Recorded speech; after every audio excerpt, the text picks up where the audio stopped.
Hello बच्चों, let's read this question. The question says 4i cap plus 7j cap plus 8k cap, 2i cap plus 3j cap plus 4k cap and 2i cap plus 5j cap plus 7k cap are the position vectors of vertices A, B and C respectively of triangle ABC. The position vector of the point where the bisector of angle A meets BC.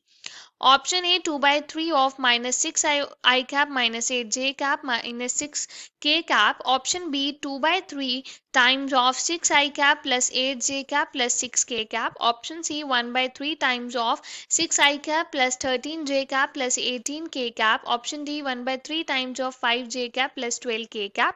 इस question में हमें तीन vectors दिए और ये हमारे triangle की vertices के पोजीशन वेक्टर्स हैं.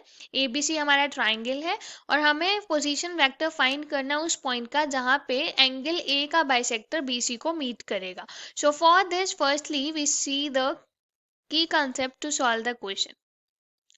इस क्वेश्चन को सॉल्व करने के लिए हम कंसेप्ट यूज करेंगे. अगर मेरे पास ऐसे एक लाइन है, ये ए पॉइंट है और इसका पोजीशन वेक्टर ए है, ए वेक्टर है, ये बी पॉइंट है, इसका पोजीशन वेक्टर बी वेक्टर, और यहाँ पे कोई सी जो पॉइंट है इसको लैम्डा 1 रेशो लैम्डा 2 में डिवाइड कर रहा है.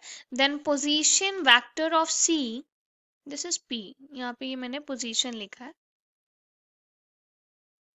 Position vector of C is equal to क्या होगा, lambda 1 times of B vector plus lambda 2 times of A vector divided by lambda 1 plus lambda 2. तो इस कंसेप्ट को यूज करके क्वेश्चन को सॉल्व करेंगे. Question is of moderate level. Let's start solving the question. सबसे पहले हम ड्रॉ करते हैं. यहाँ पे मेरे पास एक ट्राइंगल ABC है. ये हमारा वर्टिसेस A है, ये B है, ये C है. अब जो A वर्टिसेस है उसका पोजीशन वेक्टर हमें दिया हुआ है 4i कैप. यहाँ पे अगर हम लिखें 4i cap 7j cap plus 8k cap, ये हमें A का पोजीशन वेक्टर दिया है. B का पोजीशन वेक्टर दिया है 2i cap plus 3j cap plus 4k cap, और C का पोजीशन वेक्टर हमें दिया है 2i cap plus 5j cap plus 7k cap. Okay, ये तीनों हमें पोजीशन वेक्टर दिए हैं. तो हम पहले यहाँ से AB, AC और BC वेक्टर्स फाइंड करेंगे. जब मैंने यहाँ से AB वेक्टर फाइंड किया, this is B vector, B का पोजीशन वेक्टर माइनस A का position vector which is equal to, यहाँ से आएगा 2i cap plus 3j cap plus 4k cap minus of 4i cap minus 7j cap minus 8k cap. तो यहाँ से मेरे पास AB vector कितना आ गया, this is minus 2i cap minus 4j cap minus 4k cap. अब हम यहाँ से क्या फाइंड करेंगे, BC वेक्टर फाइंड करेंगे. तो C वेक्टर का जो पोजीशन वेक्टर है माइनस B का पोजीशन वेक्टर, तो C का यहाँ पे हमारे पास है 2i cap plus 5j cap plus 7k cap. यहाँ पे हो जाएगा minus 2i cap minus 2i cap minus 3j cap minus 4k cap. जब इसको सॉल्व किया तो यहाँ से मेरे पास BC वेक्टर आ गया, this is equal to i cap तो कैंसिल हो गया, j कैप आ गया 2j cap plus 3k cap. और यहाँ से हम AC वेक्टर अगर फाइंड करेंगे, this is C vector minus A vector, this is equal to 2i cap plus 5j cap plus 7k cap minus 4i cap minus 7j cap minus 8k cap. जब इसको solve किया we have AC vector is equals to minus 2i cap minus 2j cap and minus k cap. ये आ गया हमारे पास. अब हमारे पास जो ये ट्राइंगल है ABC, हमने कहा कि सपोज यहाँ पे ये AD एंगल A को बाइसेक्ट कर रही है.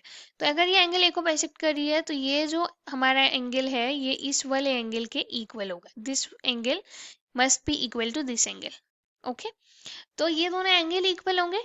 तो अगर ऐसा होता है तो हम कहते हैं कि जो AD है, AD divides BC,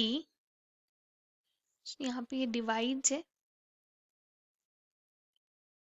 AD divides BC in ratio, किस रेशो में डिवाइड करेगी, AB रेशो AC, जो उसकी साइड है ना AB और AC उस रेशो में. तो हम यहाँ से कह सकते हैं, अगर हम सिर्फ उस लाइन को देखें BC वाली को, तो यहाँ से हमारे पास एक लाइन है, ये हमारा B है पॉइंट, ये C है. तो यहाँ पे एक पॉइंट D आया और जो D है वो इसको AB रेशो AC में डिवाइड कर रहा है, AB रेशो AC में, मतलब जो भी AB का मैग्नीट्यूड होगा AB वेक्टर का और जो AC वेक्टर का मैग्नीट्यूड होगा वो इनकी रेशो होगी। तो अब हम AB वेक्टर का मैग्नीट्यूड फाइंड करेंगे।